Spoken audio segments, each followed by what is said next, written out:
Hello students, welcome to the channel. In today's video, we start solving the reading section of April 2021 ACT Form D05. In this video, we'll be doing the first passage, the literary narrative passage. So let's begin. This passage is from the short story Long Distance by Alejandro Zambra. Portillo was a good boss, a generous guy. I rarely saw him, sometimes only on the 29th when I waited with some stupendous circles under my eyes to pick up my paycheck. What I remember most about him is his voice, so high-pitched, like a teenager's, a common enough tone among Chileans, but for me, a disconcerting one to hear from a Spaniard.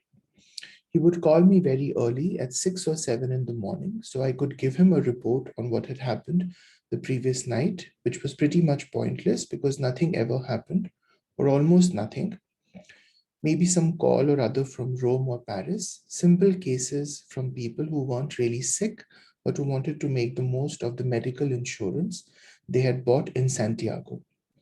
My job was to listen to them, take down their information, make sure the policy was valid, and connect them to my counterparts in Europe.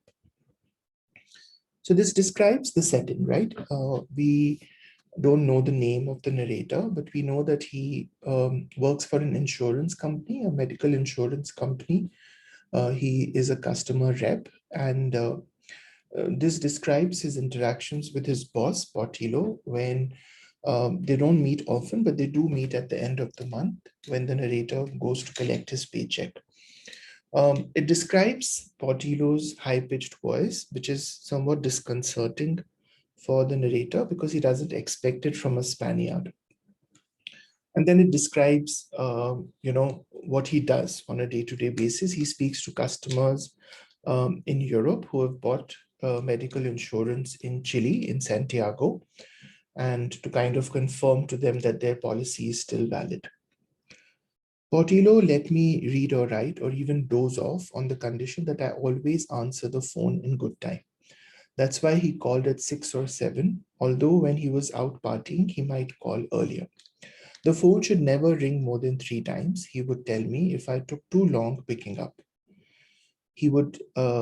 But he didn't usually scold me. On the contrary, he was quite friendly. Sometimes he asked me what I was reading. I would say Paul Celan or Emily Dickinson or Emmanuel Bove or Humberto Diaz Casanova, and he always burst out laughing as if he had just heard a very good and very, very unexpected joke. Okay, so this paragraph tells us that the narrator has literary interests. He reads serious fiction from the likes of Emily Dickinson. And he does this at his job. Since he is a customer rep, he has to answer phones, and his boss allows him to do his reading as long as the phone is picked up within the first 3 rings, right? And sometimes Portillo checks up on the narrator by calling him to see if he picks it up. But the narrator mentions that he is overall quite friendly with him. He's a good boss. Portillo is a good boss. And I think Portillo is also somebody who finds the fact of the narrator reading such serious fiction while being on a customer rep job somewhat ironical, somewhat funny. So he always laughs when the narrator tells him the author he's reading. One night around 4 in the morning, I received a call from someone whose voice sounded mock serious or disguised, and I thought it was my boss pretending to be someone else. I'm calling from Paris, said the voice. The man was calling direct, which increased my feeling that it was a prank of Portillo's, because clients usually reverse the charges when they called. Portillo and I had a certain level of trust between us, so I told him not to mess with me, that I was very busy reading. I don't understand. I'm calling from Paris. The man responded. Is this the number of the travel insurance?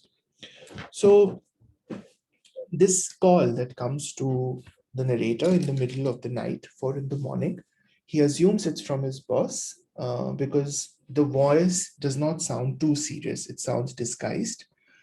And the narrator takes the liberty to tell the person on the other side of the line that, if it's a prank, then I'm not up for it.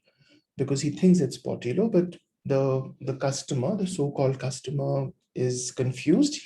He's a genuine caller. I apologized and asked him for his number so I could call him back. When we talked again, I had become the nicest phone operator on the planet, which wasn't really necessary because I have never been impolite, and because the man with the unrealistic voice was also unrealistically nice, which was not usual in that job. It was more common for clients to show their bad manners, their high handedness, their habit of treating phone operators badly, and surely also laborers, cooks, salespeople, or any other of the many groups made up of their supposed inferiors. So when the narrator calls this client back, they talk, and the narrator is obviously feeling a little guilty because he assumed it was Portillo, so he's extra polite.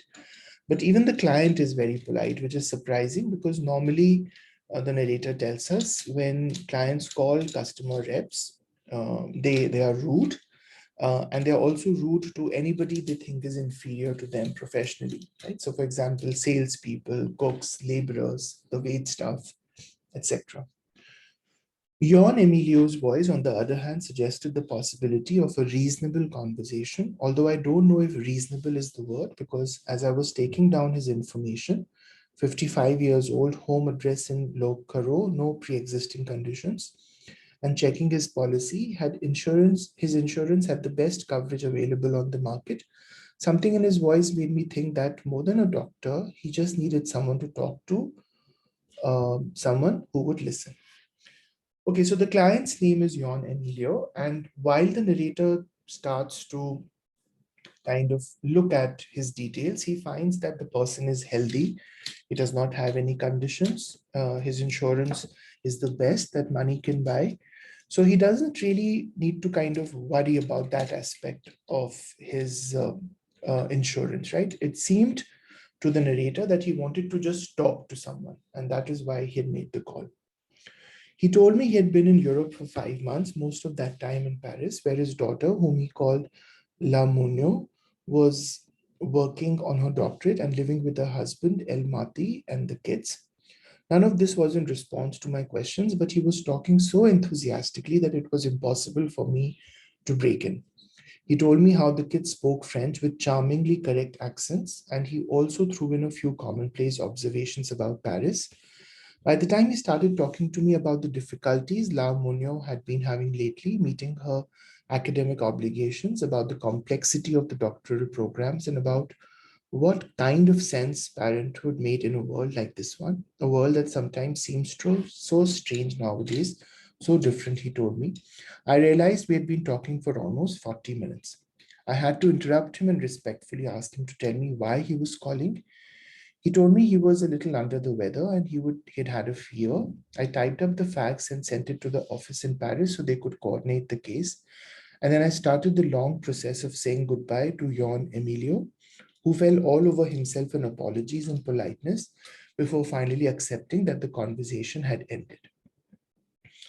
Back then, I had picked up a few evening hours teaching at the Technical Training Institute. The schedule fit perfectly.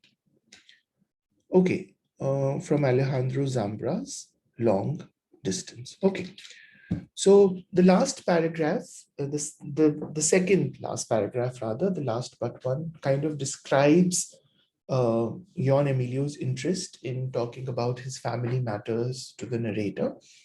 And it was almost 40 minutes before the narrator could kind of get in a word and say, why exactly are you calling? And then Jon Emilio said that I have a fever and I need to see someone and I need my insurance for that. So, so that's like what's happening in the passage. And then the last paragraph talks about the narrator having picked up a few evening hours teaching at the Technical Training Institute. So this seems a little off, the fact of suddenly jumping into the teaching job and how that fit with his customer rep schedule. So I'm not sure what the purpose of these last three lines is. Okay, the point of view from which the passage is told is best described as that of a first person narrator who used to work with Portillo and Jon Emilio, heard about Portillo from Jon Emilio, who was his close friend, worked with Portillo, interacted with Jon Emilio over the phone, became acquainted with Portillo and Jon Emilio through his teaching job. So here, one second, I'm just going to choose that. Yeah, so here the answer is very clearly C. We know that the narrator works with Portillo and Jon Emilio is a client with whom he interacts over the phone. Based on the passage, which of the following statements lists the events of the narrator's typical work schedule in chronological order? He worked at the insurance company overnight, talked to Portillo the following morning, and taught just afterward. Okay, so we know that he picked up a few evening hours. So it was before his work that he did the teaching job. So it's not F. He talked to Portillo in the evening, worked at the insurance company overnight, and taught the following morning. He taught in the afternoon. He taught in the evening, right? So it's this. Worked at the insurance company and talked to Portillo the following morning. So we know it's J because Portillo would call him in the morning at 6 or 7, right? Just to check up on what would happen, right? So it's J. Based on the passage, Portillo can best be described as a boss who was mostly kind and caring unless he caught the narrator sleeping. Abrasive and distant, though he asked little of the narrator. Friendly and generous, requiring that the narrator meets simple standards. Boisterous and fun, though he had exacting standards. So it's C, right? He just wanted the narrator to make sure that the phone is answered within 3 rings, which is quite a simple standard if you come to think about it for a customer rep job. And he was otherwise friendly and generous. He spoke to him, he asked him about his reading, etc. Yeah, so it's unless he caught the narrator sleeping makes it sound that he completely lost it. So that's not true. Yeah, he was not abrasive and distant. And he did not have exacting standards. And yeah, I'm also a little skeptical of boisterous and fun. I think you can just say that, they had a good working relationship. So D is not correct. Based on the passage, where and for what purpose did the clients who called the narrator purchase their insurance? In Santiago to prepare for traveling to Europe, in Santiago to prepare for traveling in South America, in either Europe or Santiago in order to travel internationally, in Paris to prepare for an extended stay in Santiago. So this is F, right? We know that these were people who had gone from Chile to Europe, traveling in Europe, and they had purchased their insurance there. See, they had purchased that insurance in Santiago and they were now in Europe and they wanted the company to kind of connect them to the best providers there. According to the passage, the narrator regarded his conversation with Portillo as pointless because Portillo did not understand the narrator's job. Nothing notable happened during the narrator's work shift. Portillo did not pay attention to the narrator's report. The narrator had too many calls to summarize. So it's B, right? It's very clearly given that he didn't see the point of these calls because nothing really happened. It's given here, right? He would call me, yeah, I would give him a report on what had happened the previous night, which was pretty much pointless because nothing ever happened, right? So that's where we get the answer from. Okay, the main idea of the 5th paragraph, lines 52 to 60 is that, so these lines, right? Jon Emilio's voice suggested the possibility of a reasonable conversation, although I don't know if reasonable is the word because as I was taking down his information, something in his voice made me think that more than a doctor, he just needed. So this kind of introduces Jon Emilio and sets the stage for the next paragraph where he does indeed start talking about his family. The narrator generally tried to have reasonable conversations with his clients. Jon Emilio lived overseas with his daughter, son-in-law, and grandchildren. The narrator could tell from Jon Emilio's voice that he needed someone to talk to. So it's H. Jon Emilio sounded tired and slightly ill, though he was usually in good health. So the point is that his voice, Jon Emilio's voice, made the narrator feel that more than a doctor, he just wanted somebody to talk to. Right. It's not G because one, Jon Emilio does not live with his daughter. He's traveling. to Paris to meet her and her family. And anyway, this is something that is brought up in the next paragraph. Right. Okay. In the fifth paragraph, lines 52 to 60, the details in parenthesis primarily serve to. So these details, right? They kind of tell you that he was 55 years old, right? So these kind of tell you that they kind of set up the idea that his insurance was not something that needed to be discussed too much, right? It was the best insurance, and anyway, he was in good health. So there was, there were other reasons that he was calling. He wanted to talk to someone. Provide a sense of the information the narrator gathered while talking with Jon Emilio. Relate facts pertaining to the specific illness Jon Emilio was experiencing. So that's not the answer. Imply that Jon Emilio's health was better than he believed it to be. No, that's not. We're not comparing what he thought of his health with how his health was, right? We are basically looking at the details that he gave. So A is a good answer. Emphasize the narrator's sense that Jon Emilio was different from most clients. No, so that's not the point. The information in parentheses is simply to kind of indicate that this is what he shared with the narrator. According to Jon Emilio, La Monio was struggling with finding time to spend with her father because of her academic obligations, meeting the academic obligations of a doctoral program, finding a job in Paris that related to her academic expertise, and learning enough French to succeed in her academic program. So I think it's G, right? Jon Emilio says that his daughter is struggling with it comes here. The difficulties La Monio had been having meeting her academic obligations and the complexity of the doctoral program. Okay, based on the passage, Jon Emilio says that the world sometimes seems so strange nowadays, so different while thinking about. So if you look at this, it says here, and about what kind of sense parenthood made in a world like this one. Yeah, so he's kind of describing contemporary Paris, modern day parenthood, changes in healthcare, doctoral programs. So he's talking about modern day parenthood because here he has his, yeah, 1 second.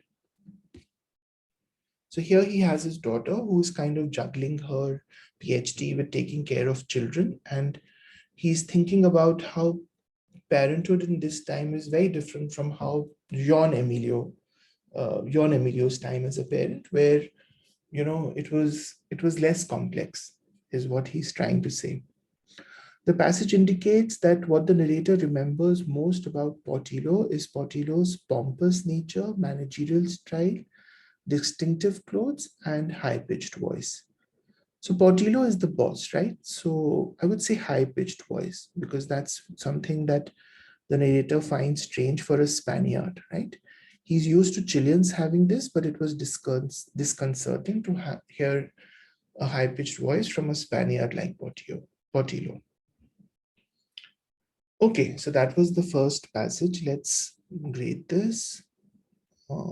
Reading passage 1 to 10. Okay, I have my answer key here. CJCFB, CJCFB. And then we have HAGBJ, HAGBJ, right? So that was straightforward. I didn't see a lot of inference questions. I know time is a real challenge on the reading section of ACT, but then the good part is that the passages themselves and the questions are straightforward, right? Right, so hope this was useful. If it was, hit like and subscribe to the channel. Make sure you come back for solutions to the remaining passages. I'll be uploading them soon. See you then. Take care. Bye-bye.